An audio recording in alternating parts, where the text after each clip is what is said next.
जय हिंद साथियों, मैं आपका मित्र अजमल खान एक बार फिर से आप सभी का आपके YouTube channel GSGK by AK में बहुत बहुत स्वागत करता हूं। मित्रों, आज उत्तर प्रदेश की श्रृंखला में हम उत्तर प्रदेश के भौतिक विभाजन की बात करेंगे। हम देखते हैं, देखिए हमने यहाँ पर एक उत्तर प्रदेश का मैप बनाया हुआ है, आपको इसमें साफ साफ नजर आएगा। पहली बात तो आप देखिए, उत्तर प्रदेश का जो भौतिक विभाजन हुआ है वो सुविधा की दृष्टिकोण से 3 भागों में किया गया है। वो सुविधा की दृष्टिकोण से 3 भागों में किया गया है। दिखाई दे रहा है, 3 भागों में किया गया है। जैसे आप ऊपर का हिस्सा देखते हैं, ये वाला हिस्सा देखते हैं, तो इसमें है भावर एवं तराई का मैदान। भावर एवं तराई का मैदान आप कह सकते हैं, या भावर एवं तराई का क्षेत्र कह सकते हैं। पहला किया गया भावर एवं तराई का क्षेत्र। दूसरा जो आपका भाग है, ये दूसरा है मध्यवर्ती भाग, यानी कि गंगा यमुना का मैदान, या आप कह सकते हैं कि मैदानी भाग, मध्यवर्ती मैदानी भाग कह सकते हैं। मध्यवर्ती मैदानी भाग, मध्यवर्ती मैदानी भाग। और देखिए यह जो मध्यवर्ती मैदानी भाग है, इसको गंगा यमुना क्या कहते हैं मित्रों? गंगा यमुना का क्षेत्र आप कह सकते हैं।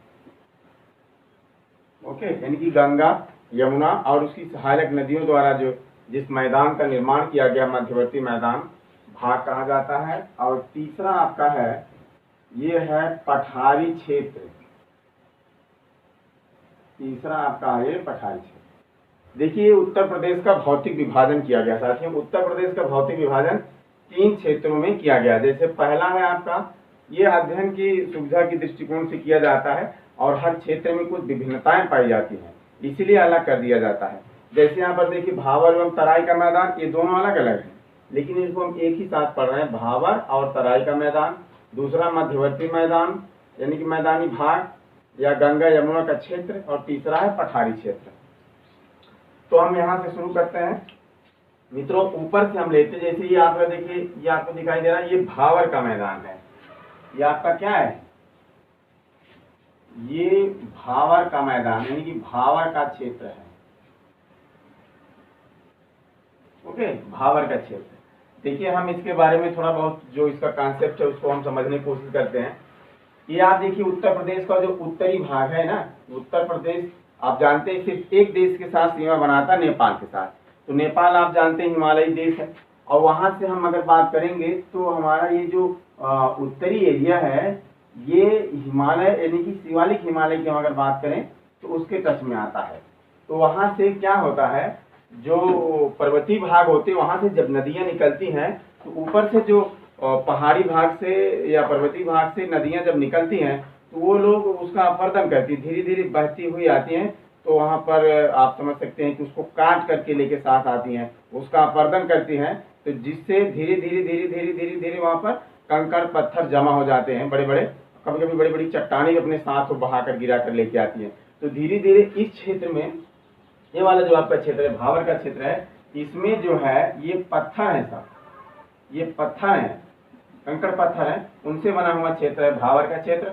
और इस क्षेत्र में देखिए भावर का क्षेत्र है, आप इसको ऐसे समझ सकते हैं कि इसमें कंकड़ पत्थर है, या ऐसे देखिए पत्थर है भावर के क्षेत्र में। ये भावर का क्षेत्र है, पत्थरों का निर्माण इसका हुआ, निर्मित हुआ है क्षेत्र। इसमें क्या होता है, नदियां जब आती हैं तो विलुप्त हो जाती हैं। ठीक है, इसमें नदियां क्या हो जाती हैं, आती हैं तो विलुप्त हो जाती है। विलुप्त होने की मतलब है साथियों, देखिए जब नदी इसमें आएगी ना तो ये निचले वाले हिस्से से बहना शुरू करती है, देख रहे हैं, ऐसी इसमें नदियां ऐसे ऐसे बहती हैं, ऊपर से नदी दिखाई नहीं देती आपको।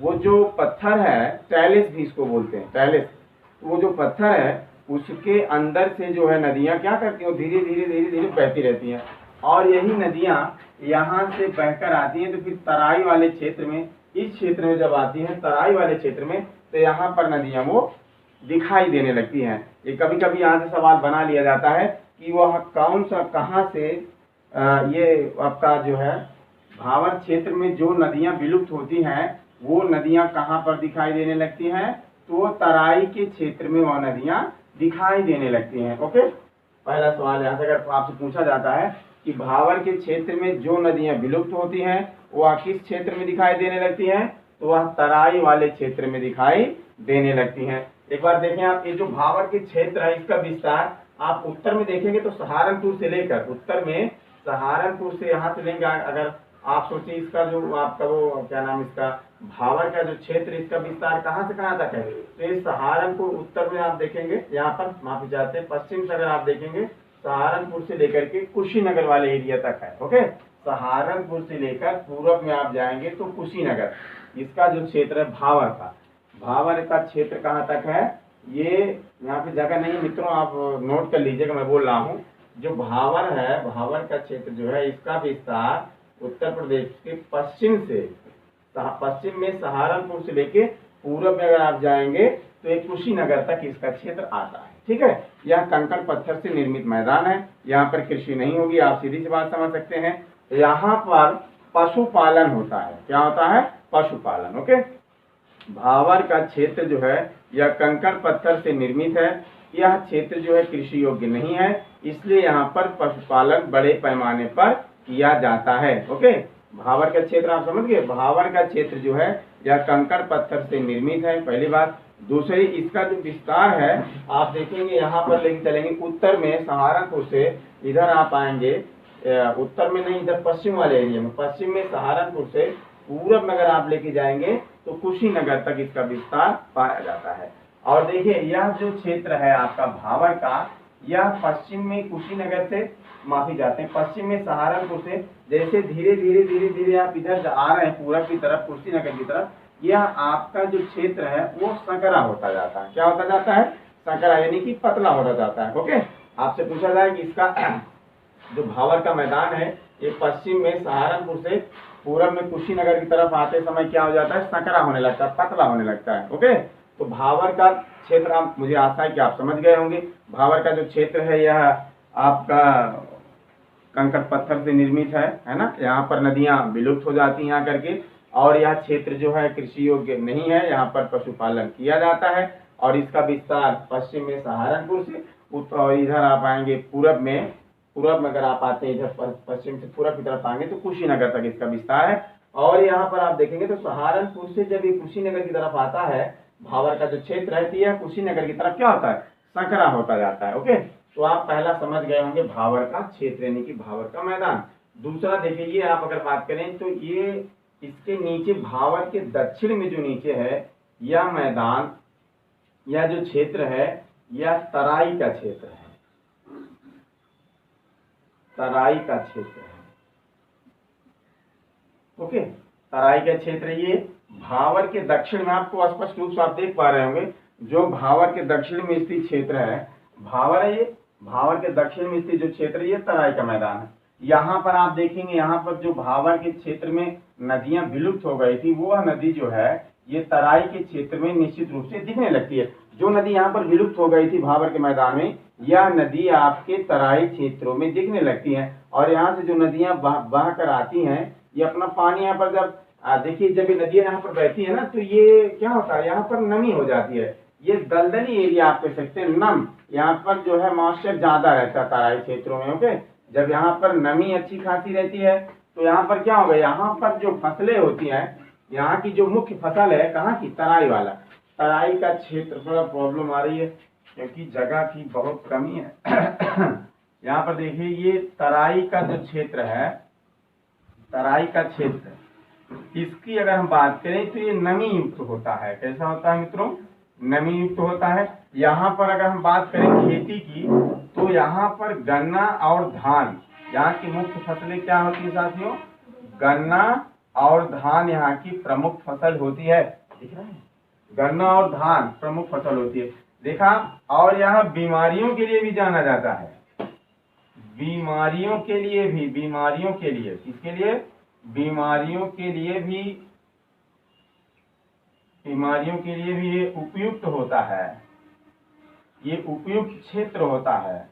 क्योंकि ये नमी युक्त एरिया है, यहाँ पर सारी चीजें सड़ेंगी गलेंगी तो क्या होता है, यहाँ पर जैसे डेंगू है, मलेरिया है, इसके जो मच्छर पाए जाते हैं ये मतलब इसको ज्यादा मात्रा में बीमारी फैलने का खतरा बना रहता है। यहाँ पर तराई वाले क्षेत्र जैसे गोरखपुर वाला एरिया देखिए, इसी माता है, आप सुनते हैं वो अक्सर आपके समाचार पत्रों में या टीवी में या रेडियो में, आप जहाँ भी सुनते देखते पढ़ते हैं, वहां पर गोरखपुर के बारे में खबर छपती रहती बीमारियों के बारे में लेकर के। तो आपने देखा, हम जो उत्तर प्रदेश का भौतिक विभाजन हम लोग पढ़ रहे थे, इसमें भावर एवं तराई का क्षेत्र पहला है। तो भावर का क्षेत्र आपने देखा, यह कंकड़ पत्थर से निर्मित क्षेत्र है और इसमें नदियां आकर के विलुप्त हो जाती हैं। और इस क्षेत्र में क्या होता है, इसी क्षेत्र में जो है नदियां विलुप्त हो जाती है, पहली बात। दूसरी बात क्या है कि यह क्षेत्र जो है कृषि योग्य नहीं होता, कंकड़ पत्थर का बना हुआ है। तब क्या होगा, यहाँ पर पशुपालन किया जाता है। और ये जो भावर का मैदान है साथियों, ये आप पश्चिम में देखेंगे, सहारनपुर से जब इधर आप कुशीनगर की तरफ आएंगे पूरब की तरफ, तो यह जो क्षेत्र है ये सकरा होने लगता है। ओके,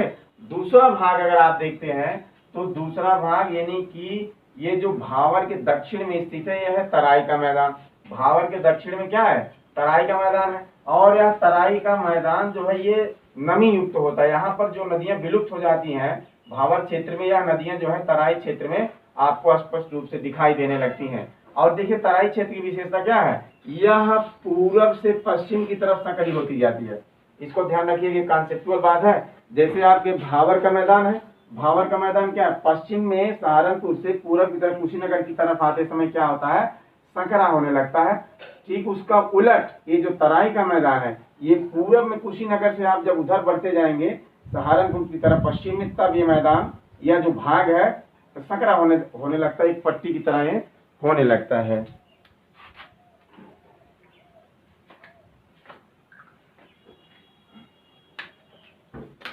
तो मैं आशा करता हूं कि आप ये दोनों क्षेत्रों के बारे में निश्चित रूप से समझ गए होंगे। यह जो भावर का मैदान है यह क्षेत्र कृषि योग्य नहीं है। यह जो तराई के क्षेत्र है, यहाँ की जो प्रमुख फसल है वो गन्ना और धान है। और बीमारियों की जड़ भी यहाँ आप कह सकते हैं कि ज्यादा बीमारी फैलने का खतरा जो है यहाँ से रहता है, क्योंकि ये दलदली एरिया है। तो मित्रों, उत्तर प्रदेश के भौतिक विभाजन में आपने पहला पढ़ लिया भावर एवं तराई का क्षेत्र। दूसरी अगर हम बात करते हैं तो ये गंगा का मैदानी भाग, गंगा यमुना का मैदानी भाग आप कह सकते हैं। तो ये नदी देखिए, मैंने एक नदी बनाई यहाँ पर, ये गंगा नदी है मित्रों। इसके बाद हम नदी के बारे में चर्चा करेंगे, तो आपको वहाँ बेहतर हम नदियों के बारे में बताएंगे। आज मैं नदी के बारे में आपको नहीं बता रहा हूँ, इसलिए ऐसे थोड़ा सा जान लीजिए। गंगा हो गई और ये यमुना, और ये नदी आप जानते हैं ये प्रयागराज में मिलती है, इलाहाबाद में। प्रयागराज इलाहाबाद इतिहास बन चुका है, नाम प्रयागराज नया नाम है, आप जानते हैं। तो गंगा और यमुना का मैदानी भाग ये बहुत ही महत्वपूर्ण है उत्तर प्रदेश के लिए। देखिए यह जो है प्रदेश के लिए कृषि योग्य जो जमीन है सबसे ज्यादा, ये बहुत ही उपजाऊ मैदान है आपका। कौन सा मैदान, ये गंगा यमुना का जो मैदान है, यानी कि मध्यवर्ती मैदान जो है उत्तर प्रदेश का, ये बहुत ही आपका कैसा है, उपजाऊ मैदान है, बहुत ही उपजाऊ क्षेत्र है। देखिए यहाँ पर नदियों द्वारा जो अपने साथ अवसाद और गाद बहाकर नदियां लाती हैं, वो उसका निक्षेपण करती हैं, उसको इकट्ठा करती हैं, उसी के फलस्वरूप इस मैदान का निर्माण हुआ है। और इसलिए यह जो है बहुत ही क्या है, उपजाऊ क्षेत्र माना जाता है। कौन सा, गंगा यमुना का जो मैदानी भाग है यह कृषि योग्य बहुत ही अच्छा होता है, बहुत आपका बेहतरीन क्षेत्र माना जाता है कृषि योग्य। क्यों, क्योंकि नदी जो ऊपर से आप देखिए आती है, बहाकर अपने साथ तमाम गाद अवसाद तमाम चीजें जैविक पदार्थ बहा करके लाती हैं और उसका निक्षेपण करती जाती है, तो वह क्षेत्र जो होता है वह कृषि योग्य बेहतर हो जाता है। आप देखें इसको, ये गंगा नदी और यमुना नदी, इसमें सिर्फ गंगा और यमुना तो है, ये बड़ी नदियां, इनका योगदान तो है ही है, लेकिन इसमें गंगा और यमुना की जो सहायक नदियां हैं, जैसे यमुना, चंबल, सोन, केन, बेतवा, शारदा, काली, घाघरा, तमाम नदियां, मैं आपको उस पर चर्चा करेंगे हम। तो ये सभी नदियां मिल करके इस क्षेत्र का निर्माण करती हैं, और यही क्षेत्र जो है सबसे ज्यादा कृषि योग्य माना जाता है, उपजाऊ है। ये आपका हो गया दूसरा आपने क्षेत्र देख लिया, मध्यवर्ती मैदान एवं मध्यवर्ती मैदानी भाग, मैदान मैंने लिख दिया, मध्यवर्ती मैदानी भाग या गंगा यमुना का क्षेत्र। इसमें एक चीज मैं मिस कर रहा था दोस्तों, देखिए ये जो क्षेत्र है इसको दो भागों में बांटा जाता है। ये जो आपका मध्यवर्ती मैदान है इसको दो भागों में बांटा जाता है। जैसे एक आप देखेंगे, ये आपका खादर का मैदान है, एक खादर है और दूसरा क्या है, बांगर है ना। तो खादर और बांगर की अगर हम बात करें तो यह खादर जो है ये अधिक उपजाऊ होता है। जैसे खाद से खाद है वैसे खाद से क्या है, खादर है। समझ रहे हैं, खादर और बांगर। खादर क्या है, ये अधिक उपजाऊ क्षेत्र है, और बांगर क्या है, बंजर है। जैसे इस शब्दों को आप देखिए, बा से क्या है बांगर और बा से क्या है बंजर, खा से क्या है खादर, खा से क्या है खाद। देखिए ये इसको ऐसे भी कहा जाता है कि हर वर्ष ये बाढ़ का पानी जहाँ पहुंच जाता है वो है खादर, और जहाँ वर्षा यानी बाढ़ का पानी नहीं पहुंचता उसको क्या कहते हैं, बांगर कहते हैं। और ये जो खादर का मैदान है ना, ये नवीन जलोढ़ मृदा है, और जो बांगर का मैदान है ये क्या है, बांगर वाला ये पुरानी जलोढ़ मृदा है। यहाँ पर देखिए है, हाँ ये कह सकते हैं आप कि नई जलोढ़ मृदा, नई जलोढ़ मृदा। ओके, और ये जो बांगर है ये क्या है, ये पुरानी जलोढ़ मृदा है, जलोढ़ मृदा। ओके, जलोढ़ मिट्टी का निर्माण वैसे किया जाए, वैसे होता है जलोढ़, मतलब जैसे लगता है जल ओढ़ लिया है। ये नदियां जब अपने बहाकर अवसाद और गाद ला दी उसके निक्षेपण के फलस्वरूप जो है इस प्रकार की मिट्टी का निर्माण होता है। ये दिख रहा है।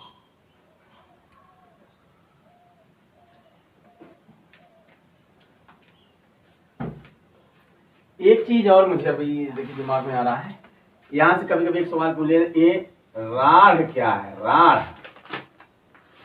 ओके, यहाँ ये सवाल पूछा गया राढ़, यह उत्तर प्रदेश के जो आपके पर्वतीय भाग है यानी कि उत्तरी भाग में, इसमें जो जलोढ़ मिट्टी पाई जाती है, पुरानी जलोढ़ मिट्टी, पुरानी जलोढ़ मिट्टी, इसको क्या कहा जाता है, इसी को राढ़ कहते हैं, है ना।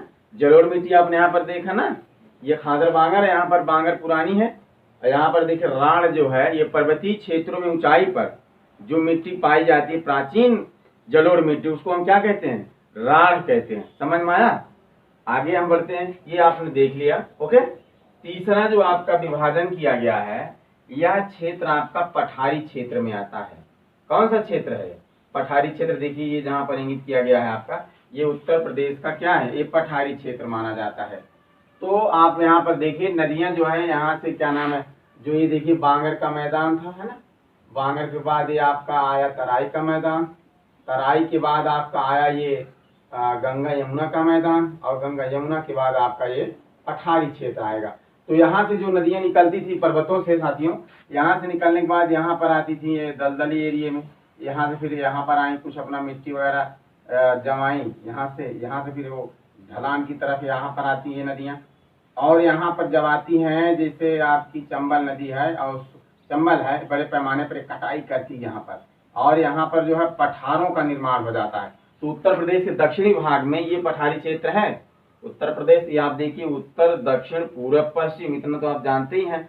तो उत्तर प्रदेश के दक्षिणी भाग में क्या है, ये पठारी भाग है, ये पठारी क्षेत्र का निर्माण उत्तर प्रदेश के दक्षिणी भाग में हुआ है। और देखिए यहाँ पर अगर हम पठारी क्षेत्रों की बात करें तो ये आपको जब पूरब से आप जाएंगे ना, यहाँ से इधर की तरफ देखिए, पूरब से आप पश्चिम की तरफ जा रहे हैं, ये निचला हिस्सा आप कह सकते हैं। इसमें जैसे बुंदेलखंड या बघेलखंड, जैसे बुंदेलखंड और बघेलखंड वाला एरिया आता है इसमें। कहाँ पर, ये यहाँ पर जो दक्षिण का पठार है, इसमें बुंदेलखंड और बघेलखंड की एक देखिए, बुंदेलखंड की अगर हम बात करें, ये उत्तर प्रदेश या भारत की अगर हम बात करते हैं तो ये उत्तर प्रदेश की अगर बात कर लें तो उत्तर प्रदेश और मध्य प्रदेश की एरिया आता है इसमें बुंदेलखंड में। ठीक है, इसको हम आपके अगली वीडियो में बताएंगे, काफी लंबा हो रहा है। इतना आप समझ लीजिए कि यह जो है आपका, ये आपका एरिया जो है पठारी क्षेत्र, यह उत्तर प्रदेश के दक्षिण में स्थित है। इसका विस्तार बुंदेलखंड और बघेलखंड क्षेत्रों में होता है। और पठारी क्षेत्र से जो नदियां निकलती हैं, पठारी क्षेत्र से जो नदियां निकलती हैं, जैसे केन है, सोन है, चंबल है, बेतवा है,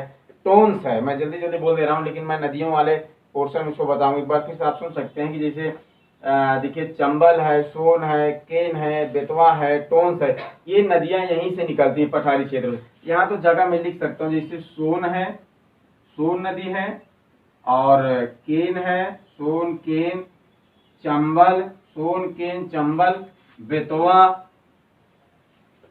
टोन्स, ये नदी जो है यह उत्तर प्रदेश के ये पठारी भाग से ये नदियां निकलती हैं। ओके, आप इतना समझ गए होंगे, मैं ऐसा आपसे उम्मीद करता हूं कि आप समझ गए होंगे। तो मैं एक मिनट बगल हो जाता हूँ, आप इसका स्क्रीनशॉट ले सकते हैं।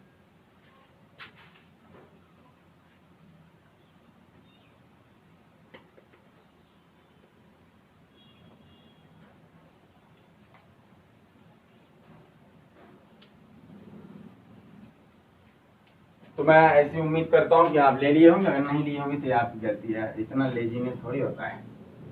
1 मिनट का काम रहता है, 1 मिनट में लगता है ना, कुछ सेकंड का लगते हैं, माइक्रो सेकंड लगता है, बटन दबानी होती है। कभी कभी क्या होता है, स्क्रीनशॉट लेते समय मोबाइल बंद हो जाती ना, जैसे ये होता है कि बटन दूसरे से दबाना तब जाती है दूसरी वाली जैसे फोटो लेते समय सेल्फी लोग खींचते हैं मुंह बना के ना, उसमें भी ऐसा होता है। सेल्फी लेते समय काफी बार मेरे साथ हुआ है, जैसे दूसरे का फोन जब मैं ले लेता हूँ तो हमें नहीं आता है, दबाना होता है सेल्फी लेना, पता लगे उसमें और घुसा जाता है।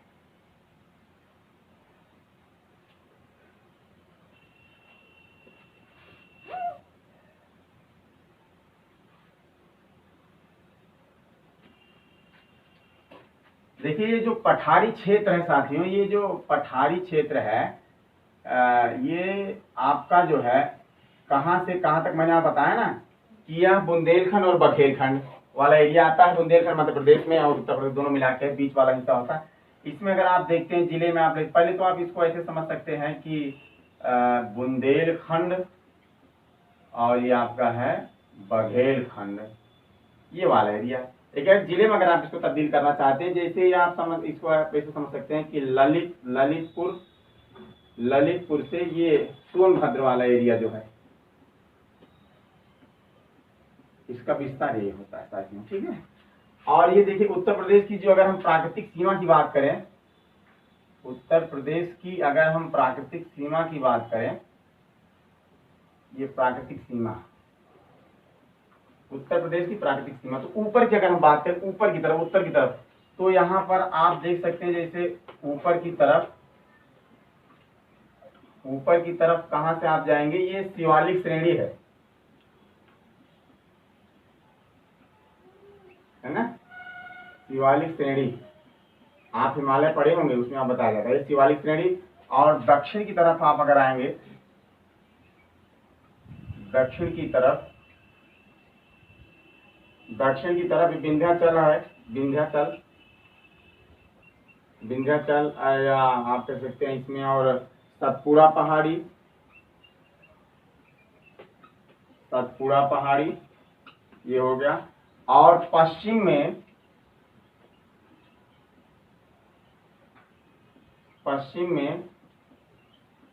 यमुना नदी, और दक्षिण में गंडक,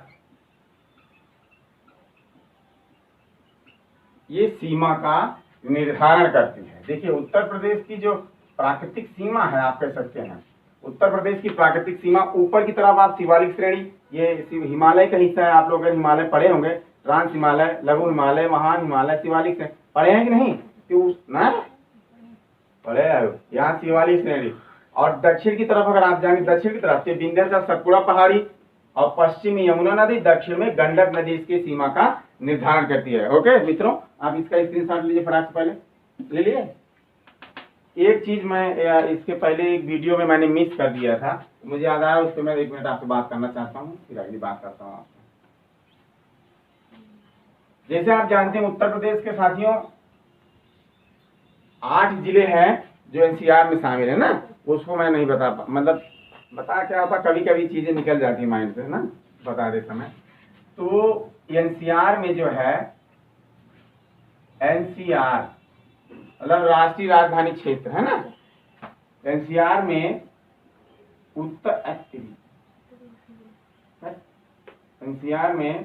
उत्तर प्रदेश के 8 जिले शामिल किए गए हैं। ओके मित्रों, इसमें बहुत दिक्कत होती है बच्चों को, लेकिन मैंने कल इस पे मेहनत की कुछ समय तक, और इसमें एक ट्रिक बनाया मजेदार, आपको 1 सेकंड में याद हो जाएगी, चुटकियों में याद होगा। वो ट्रिक आप लिख सकते हैं, ट्रिक बनाया मैंने, इस पे मैंने काफी मेहनत करी है। देखिए गलत सही जो भी बनाया मैंने सेट कर दिया, लेकिन इसमें आप जो है इसको बुद्ध, देखिए बुद्ध बुलंद, बुद्ध बुलंद बाग है। ओके, बुद्ध बुलंद बाग है। बाद में ली मुजफ्फर। ओके, देखिए यहाँ है नहीं लड़के, देखिए इसका ट्रिक क्या है, 1 2 3 4 5 6 7 8 जिले हैं। देखिए बुद्ध बुलंद बाग है, बाद में ली मुजफ्फर। वाह क्या बात है, इसको आप मजे से याद करिए, नहीं तो जो कुछ लोग होते हैं ना मन पहले से खराता है, नहीं काउंटरिंग बना दे यहाँ, वो पहले मुंह बना लेंगे तो उनको आएगा नहीं। इसको आप मजेदार मजा इसमें लीजिए। जैसे बुद्ध बुलंद बाग है, इतना तो आप याद ही हो जाएगा, बुद्ध बुलंद बाग है, बाद में ली मुजफ्फर। तो बुद्ध से आपका क्या हो जाएगा, गौतम बुद्ध नगर, गौतम बुद्ध नगर। ओके, बुलंद है, बुलंद से क्या है, बुलंद शहर। ओके, बाग से क्या है, बागपत। हा से क्या है से साथियों, हापुड़। अब बाद से क्या है मित्रों, गाजियाबाद। ओके, में से क्या है, मेरठ। ली से क्या है दोस्तों, शामली। और मुजफ्फर आप समझ रहे हैं, ठीक है ना। तो ये आप यहाँ पर देख सकते हैं बहुत आसानी से, ये 8 जिले, उत्तर प्रदेश के 8 जिले एनसीआर में शामिल हैं। वो आपके 8 जिले कौन कौन से हैं, आप इसको ट्रिक से याद कर सकते हैं। बुद्ध बुलंद बाग है, बाद में ली मुजफ्फर। तो बुद्ध से आपका गौतम बुद्ध नगर, बुलंद से आपका बुलंदशहर, बाकी मैंने लिख दिया है। आप इसको देखिए 8-10 बार इसको आप लिखिएगा कॉपी में। ओके, आपको बहुत मजेदार तरीके से याद हो जाएगा। और यहाँ पर अगर हम बात करें, देखिए उत्तर प्रदेश का जो ये एरिया है, हमने आप बताया था कि उत्तर प्रदेश का जो आपका उत्तर में स्थित जिला है, उत्तर प्रदेश का उत्तरी जिला कौन सा है, सहारनपुर। सहारनपुर कौन सा मित्रों, सहारनपुर। और दक्षिणी जिला कौन है, सोनभद्र। अभी तो हाल ही में बताया तो भूल गया सब। और पूर्वी जिला कौन है, बलिया। और पश्चिमी जिला कौन है, शामली। Very good, Shamli. देखो मैंने आप बताया था शामली, मतलब इसको थोड़ा सा you should try to something new, कुछ नया करने की सोचना चाहिए। शामली है तो आप समझिए इधर शाम होती है, कभी शाम ढले तो समझ में आया, कभी नहीं, इधर रोज शाम ढलती है, क्योंकि पश्चिम वाला एरिया है ना, तो यहाँ पर शामली है मतलब शाम होती है। इसको ऐसे आप याद कर सकते हैं। उत्तर में है सहारनपुर, सहारा मतलब आप समझिए इधर हिमालय वाला क्षेत्र है, नेपाल। आप समझिए हमारी ये उत्तर प्रदेश के जो राज्य सीमा नेपाल से स्पर्श करता है, तो हिमालयी राज्य वो है हिमालय, माफी चाहते हैं नेपाल। तो ये उसका हिमालय का सहारा है, ऐसे हम कह सकते हैं। हिमालय सहारा नहीं है, वाह आक्रमण के लिए सहारा नहीं है हिमालय, वो जलवायु विभाजक का भी काम करता है। हिमालय का बहुत बड़ा रोल है भारत को भौगोलिक दृष्टिकोण से और ऐतिहासिक दृष्टिकोण बहुत बड़ा हिमालयी क्षेत्र का, क्योंकि उधर से कोई कभी आक्रमण नहीं कर सकता। हिमालय में कोई चढ़ के कूद के आएगा लड़ने, उसकी हड्डियों का सुरमा बन जाएगा, कोई आएगा लड़ने। ये वाला क्षेत्र बहुत सुरक्षित है आपको एकदम। अब तो कुछ टेक्नोलॉजी सबके पास हो गई है, नहीं पहले उधर कोई हिमालय पे जाएगा, वहां जाके नीचे आएगा तो फिर समझ रहे हैं क्या होगा, बोरम बटोर के घर जाएंगे वो। सोनभद्र है ये दक्षिण वाला, और पूरब में क्या है, बलिया। तो ये जो देखिए अभी मैंने आपको मैं बनाया था ऐसे ना, इसका इधर से इधर विस्तार ज्यादा है। इधर पूरब से पश्चिम, पूरब से पश्चिम में है 650 किलोमीटर। कितना साथियों, पूरब से पश्चिम उत्तर प्रदेश का विस्तार कितना है, 650। और उत्तर से दक्षिण कितना है, 240 किलोमीटर। कितना है, 240 किलोमीटर। ठीक है, समझ गए। और इसका क्षेत्रफल कितना है बताओ, उत्तर प्रदेश का है कितना है, 240 928। वैसे नहीं आ रहा है, कितना बता रही हैं, 240 928, 2,40,928 वर्ग किलोमीटर। सही बता रहे हैं, 2,40,928 वर्ग किलोमीटर। ये संपूर्ण भारत के 7.33 क्षेत्रफल के बराबर है। मतलब संपूर्ण भारत का जो क्षेत्रफल है उसका 7.33% है। कौन प्रतिशत? उत्तर प्रदेश का। ओके, ये इसका क्षेत्रफल है। ठीक है। देखिए पठारी क्षेत्रों में जैसे वर्षा कम होती है साथियों, तो वहां पर दलहन वगैरह खेती की जाती है। ठीक है, तो आज के लिए सिर्फ मैं 1 मिनट बगल हो जाता हूँ, पहले इसका आप स्क्रीनशॉट ले लीजिए। तो मित्रों आज के लिए बस इतना ही। आज की क्लास यहीं पर समाप्त करने की इजाजत दीजिए। तब तक के लिए नमस्कार। अपना बहुत ख्याल रखिएगा। धन्यवाद।